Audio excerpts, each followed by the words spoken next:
Hello, how are you? Um, Today we are going to speak about DIY online assessment. Do you know what's the meaning of DIY? Do you know what's the meaning of DIY? Can you guess? Can you write in the chat, please? What's the meaning of DIY?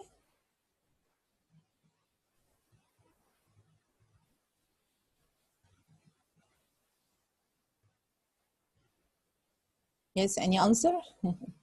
Yes, DIY is an abbreviation for do-it-yourself online assessment. So in case you are, as we are working nowadays online and doing all our lessons online. So after some time of work, we need to assess what we have done with our students and would like to see how far they have succeeded in grasping the information that we have already posted.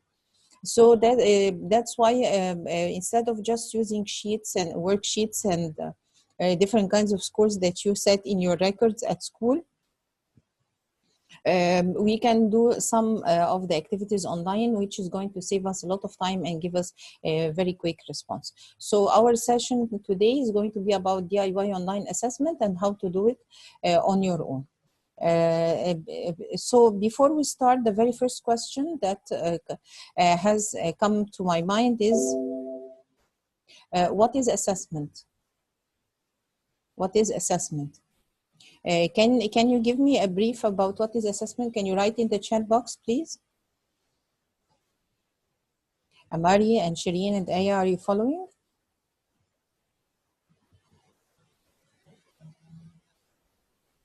Yes, any ideas? What is assessment? How can we define assessment as much as possible? Or if you'd like to use the mic, it's all right.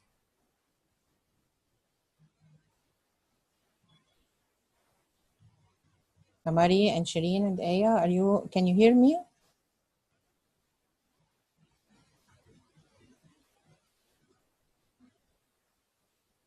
So let us proceed forward. Assessment has different kinds of definitions, but we can try a few of them here. The most important thing about assessment is that we want to know how far our students have succeeded in grasping the info that we have given them, and if they are able to use it later on in exercises, or maybe use it in order to be able to develop the speaking of the language. So let's take a look at the very first definition over here. Assessment is the process of gathering and discussing information from multiple and diverse sources in order to develop a deep understanding of what students know. Not only know, but know, understand, and can do with their knowledge as a result of their educational experiences. The process culminates, means ends up, when assessment results are used to improve subsequent learning. Subsequent means the following learning. So the most important thing for the teacher is that you gather information and then you start discussing this kind of information. What was right, what was wrong, what do you think went right, what do you think went wrong, and why, and how can we improve it? So that's why he says information from multiple and diverse sources. So we can do it concerning the 4 skills of the language, not just one skill of the language. It depends on what kind of assessment are you going to do. We want to help them to do group work and pair work and individual work. So how far are they developing with the group work, the pair work, and the individual work? What needs to be developed? So we take it from diverse sources in order to develop a deep understanding of what the students know. Have they grasped the information or not? Have they, yes, they know it, but have they understood it? So that's the grasping. And then what can they do with this knowledge? Will they be able just to solve the exercises and that's it? Or will they be able to use it in a piece of writing? Or will they be able to use it to speak English and real language use? So this is one of the definitions of assessment. The other one is in education, and you can find here beneath that's the reference where I got this definition from, if you'd like to go back to it. In education, the term assessment refers to the wide variety of methods or tools that educators use to evaluate, to measure, and document the academic readiness, learning progress, skill acquisition, or educational needs of the students. So it's a tool or a method anyway. And what do we use it for? Either to evaluate or to measure, to know how far our students are developing using this different kinds of activities that we are giving to them, and different kinds of topics that we are discussing with them in class. So that's why he mentioned here readiness, academic readiness. Have they gathered information, learning progress, and skill acquisition? Which skill have they developed? Listening, speaking, reading, writing, or educational needs of the students? Or if this is not suitable, what do our students really need? For sometimes we have the students, they are good at listening, but when they come to speaking, it's not good. So what can we do? What can we do with them? So our next question after what is assessment, we have to ask about why is it necessary to do assessment? Can anybody give me a hint about that?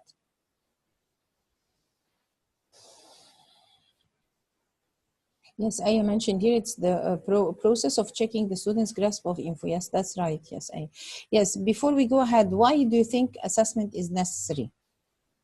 Why? Why do you think? Can you post any ideas over here in the chat box, please? The chat box, if you go down the screen, you're going to get a toolbar. In the toolbar, it has the word chat. Click on it, you will find the chat box.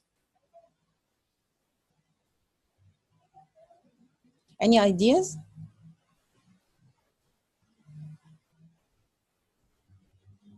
So here, let me suggest this to you.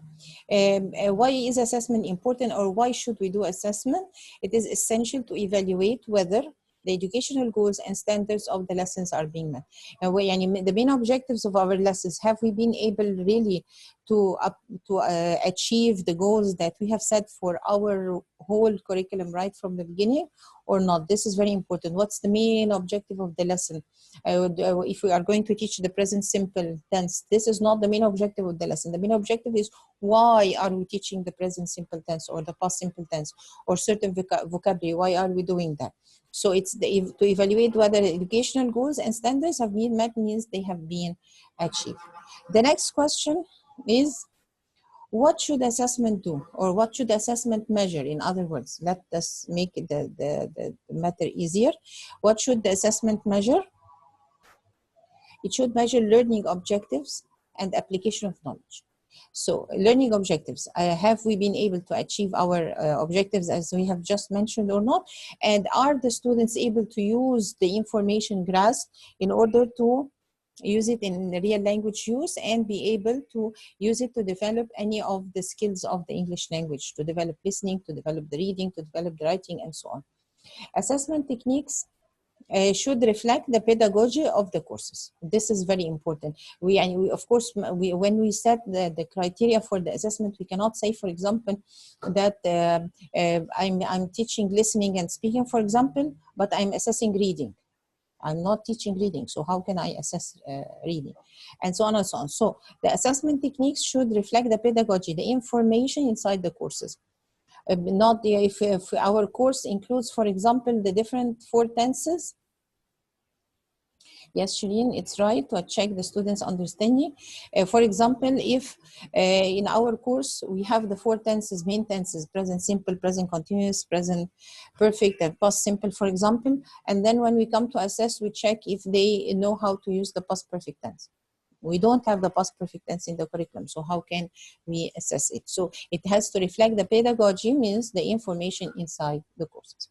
The next important question, who should do the assessment? Who should do the assessment?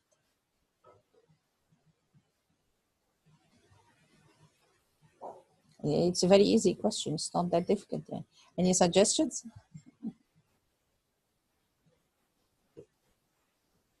Who should do the assessment? Any teachers? Yes. Only teachers should do the assessment? Mary and Aya, are you around?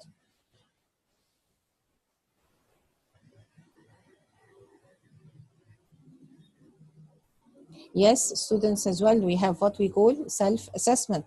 So we have to teach our students how to do self-assessment in different ways according to the different levels of the students. We can help them to understand, and then we can help them to do self-assessment. Only those two, teachers and students. Anybody else?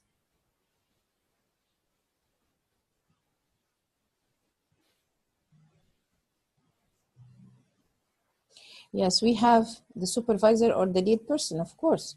So here we have student self-assessment, teacher-student interaction, feedback. The teacher gives feedback to the student. That's a kind of assessment. And the teacher herself or himself has to have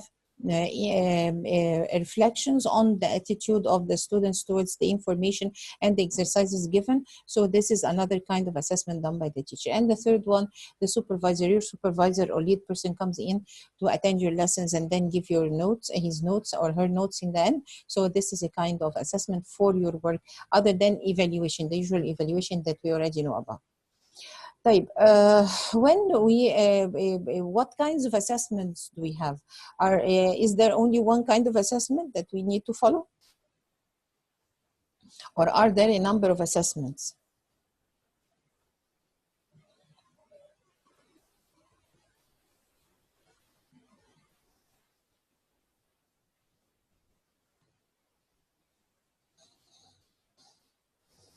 Yes, any kinds of assessment?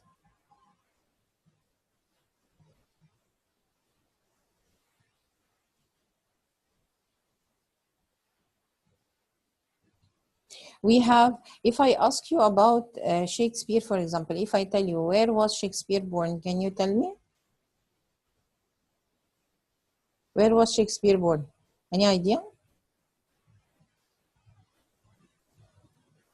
Any idea? Where was Shakespeare born?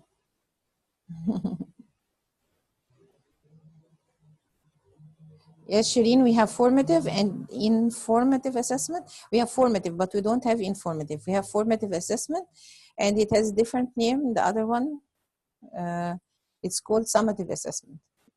But before we get into this, are these the only kinds of assessments we have? Can when I ask you, where was Shakespeare born? Can you help me with this answer? London, maybe. Let's say in England. Let's say in England. Do you know what kinds of dramas did he write? If you'd like to use your mic, it's all right. No problem. You can open the mic, unmute yourself, and tell us orally.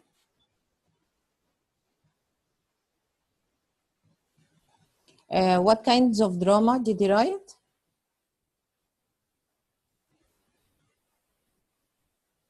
Shireen, Aya, and Amari.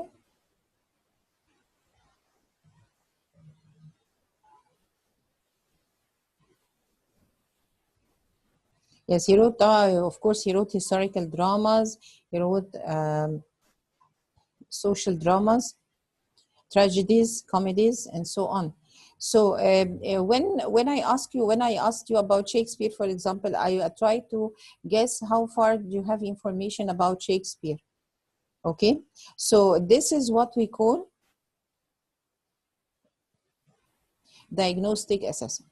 This is a kind of pre-assessment before you start your lesson. Before it's a kind of lead into the lesson, it's a kind of warm-up, so we call it diagnostic assessment. But if we are working together inside the class and we are doing different kinds of exercises and we are doing listening and then speaking, reading and writing, we do assessment all the way through to see if the different kinds of information that we have given to our students have been grasped or not, if they are suitable for them or not, if it's difficult or if it's very easy, or there is something that we need to add, something which is not suitable for the students, or they have finished very quickly, so we need to develop our work. This is called formative assessment. But summative assessment, that these are the exams at the end of the course, at the end of the term, at the end of the year, the midterm, and so on.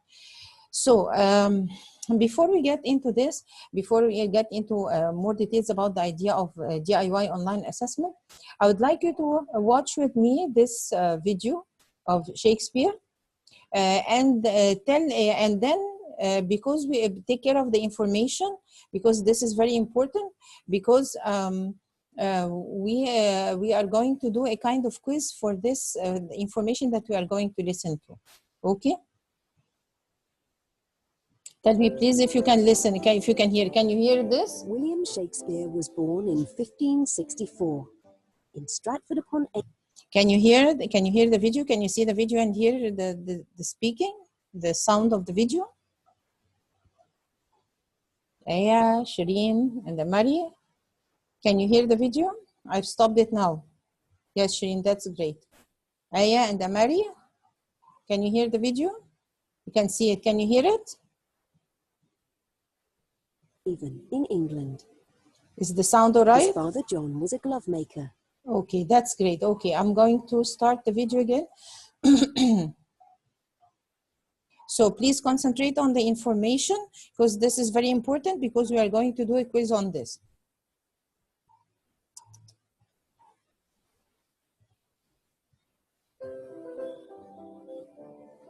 William Shakespeare was born in 1564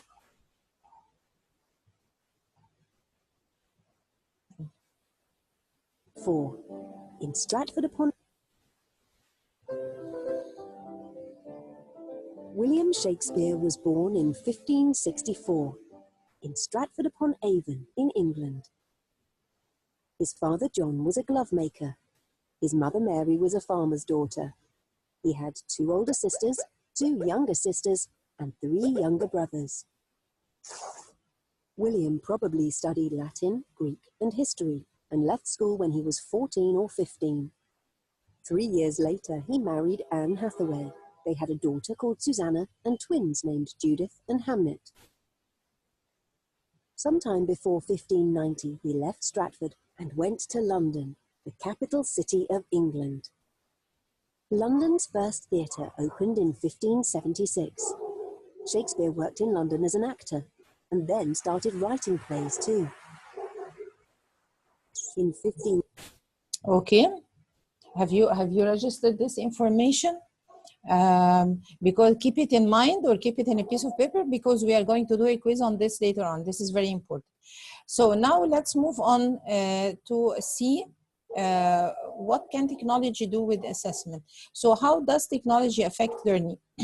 What do you think technology adds to learning, especially in these times where we are all online and we are teaching our students how to use technology? What does it add? How does it affect our students? How does it affect our work? Can you tell me an idea about it? If you'd like to unmute yourself and speak about it, that would be great.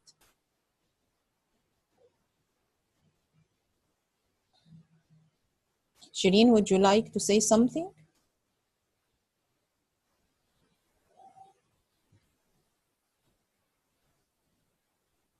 Facilitate learning for sure, Aya and Amari, would you like to say something about this?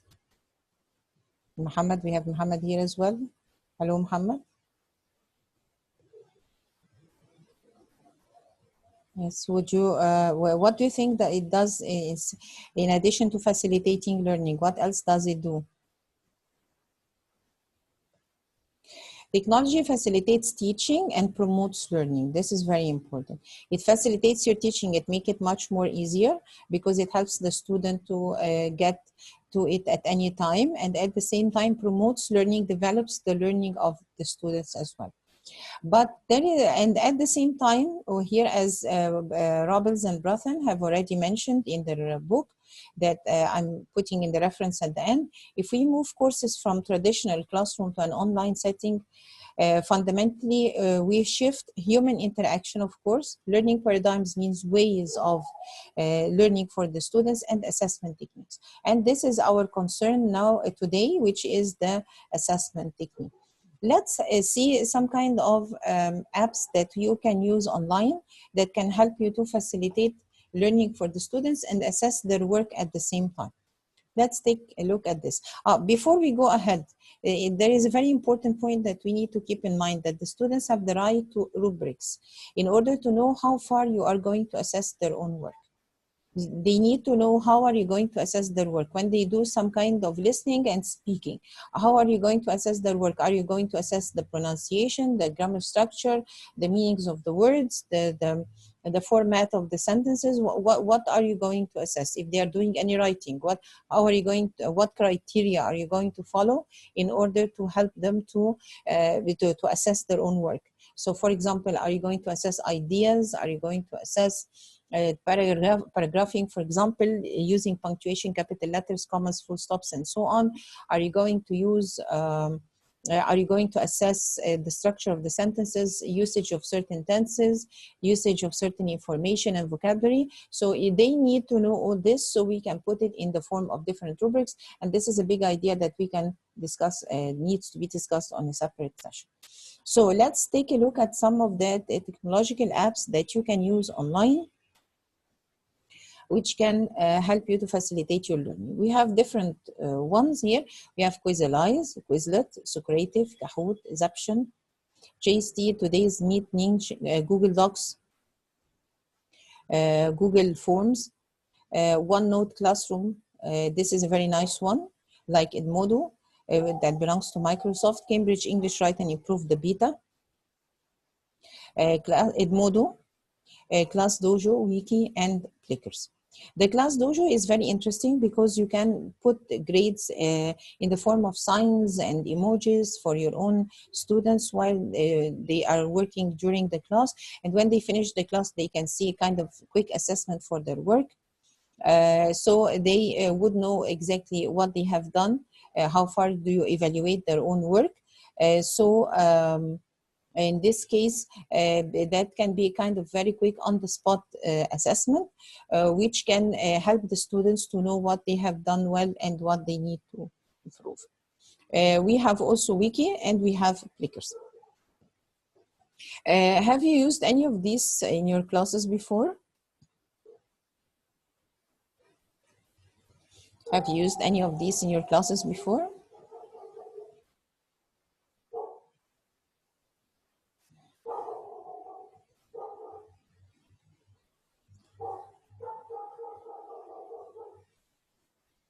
Yes, which ones have you used in your classes?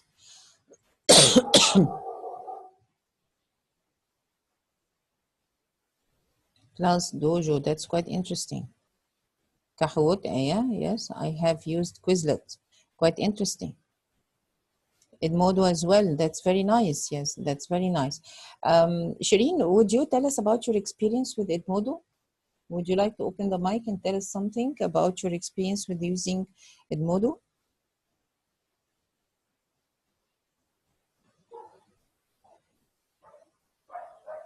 Okay, shall I unmute you? Okay, yeah, go ahead.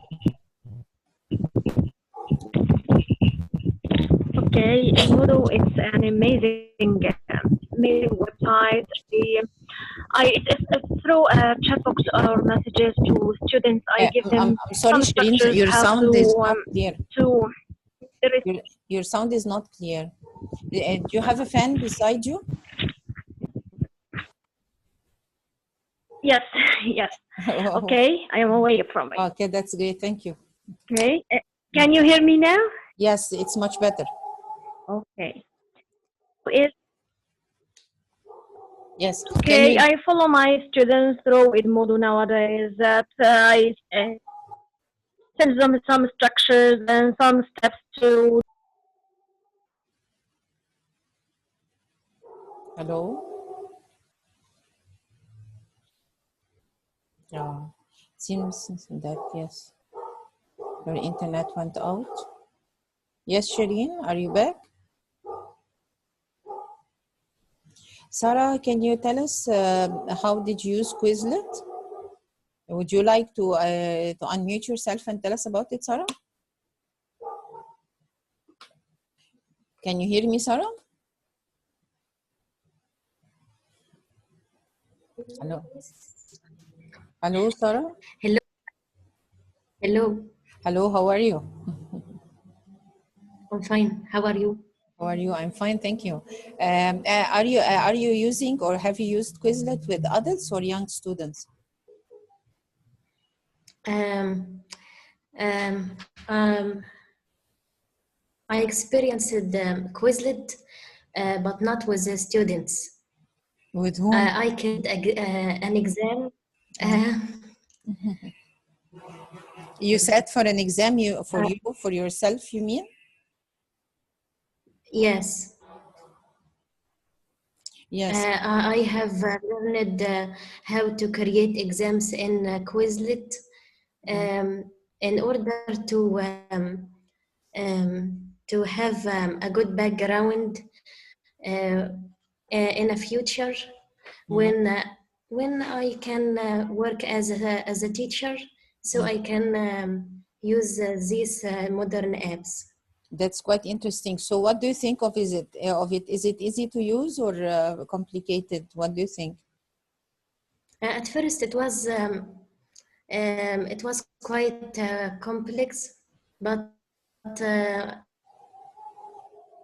I used to create exams. It was easy for me um, after many times for my attempt To make exams. on a quiz. Yes. That's quite interesting. So do you like it? Yes. That's quite interesting. That's quite interesting. Thank you, Sarah. Thank you. Shireen, are you back? Would you like to open your mic again? Shireen, are you following us? Okay, yes, yes. Yes. Can you tell us again about your experience with Edmodo?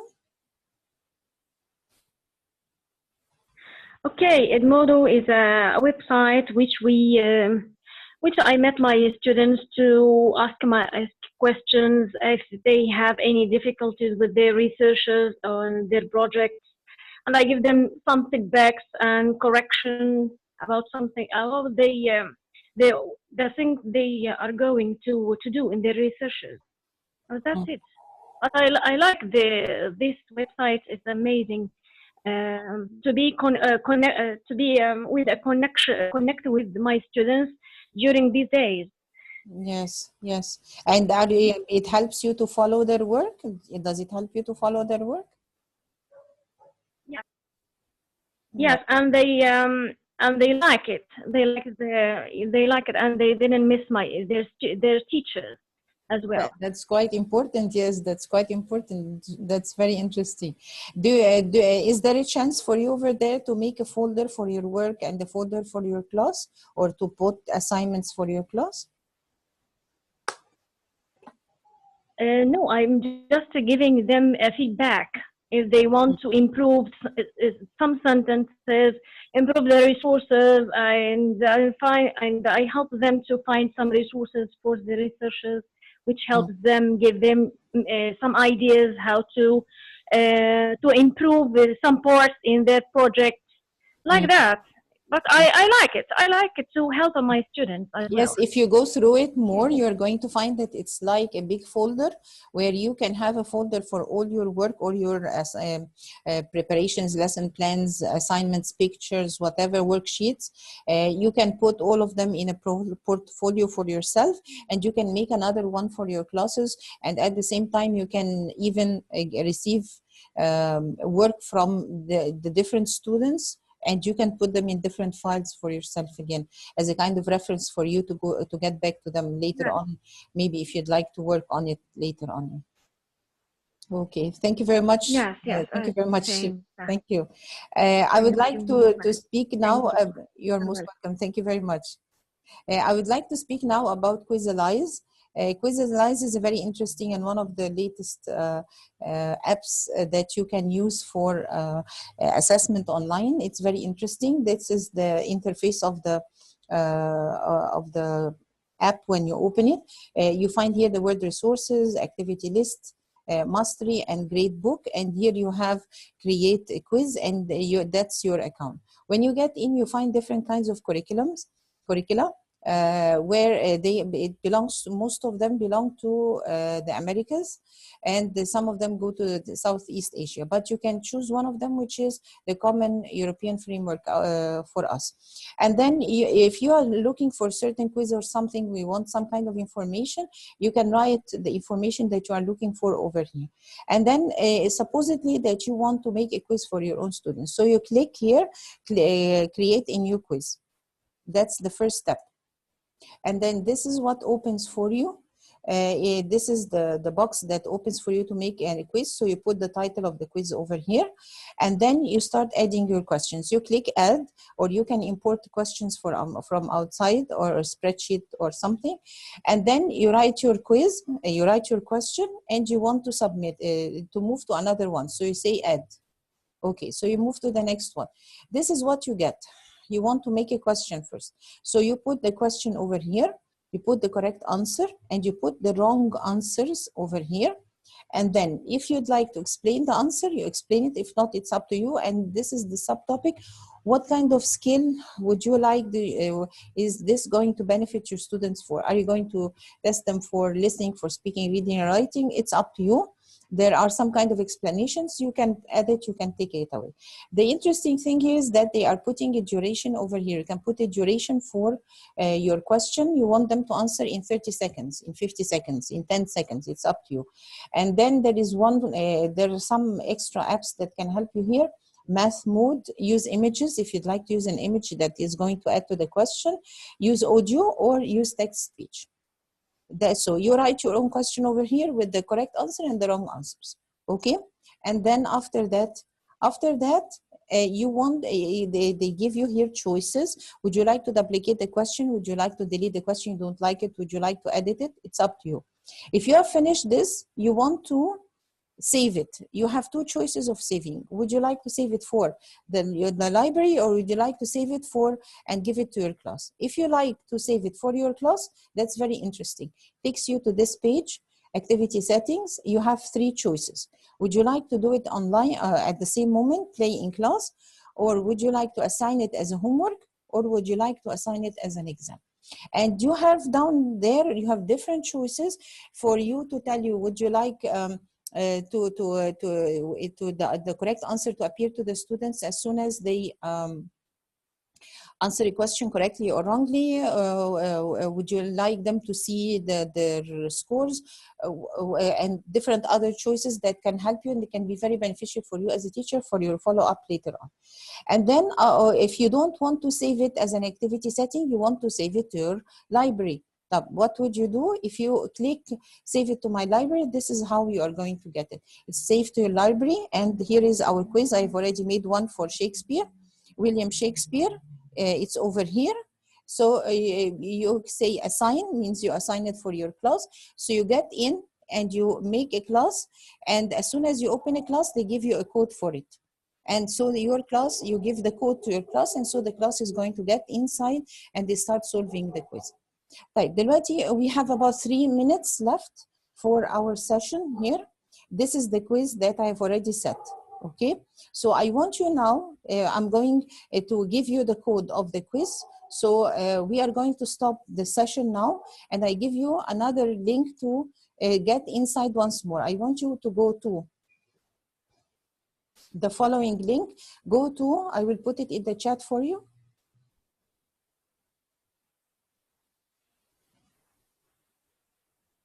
This one, just a second.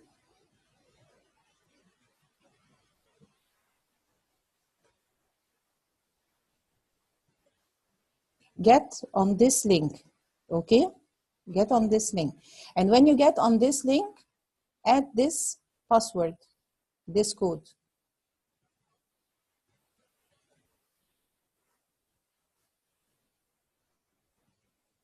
Okay, get on this link, and as soon as you get there, it is going to ask you to put a code.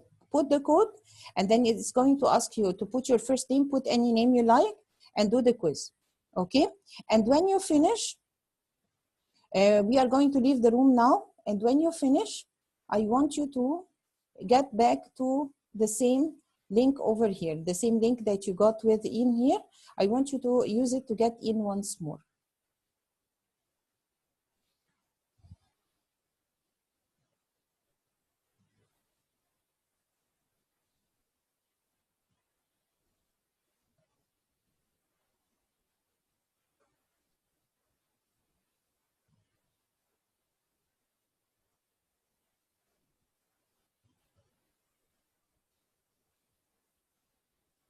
This is the link, okay? This is the link that you're going to use to get in the session once more.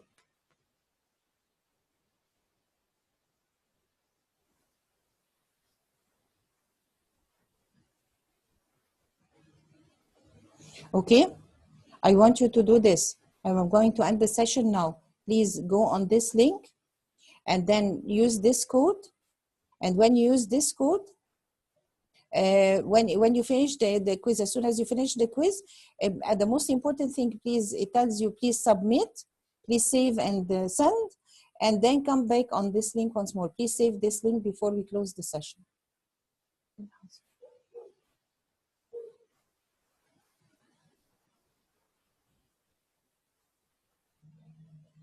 Okay, Angie, how are you? We are going to do a quiz now. So please go to this link and then get on use this code. And then, hi Angie, how are you? I want you to get on this link and then use this code and write your first name and do the quiz. And when you finish, come back on this same quiz once more. On this same link, please. The same meeting room? Yes, we are going to leave now and then we are going to get back again on this link that you have in the Zoom. But use the first two links first to do the quiz. Okay? Okay, Ms. Lee. Thank you. You're welcome. You can take the links quickly because I'm going to stop the recording now. Okay, just 1 minute.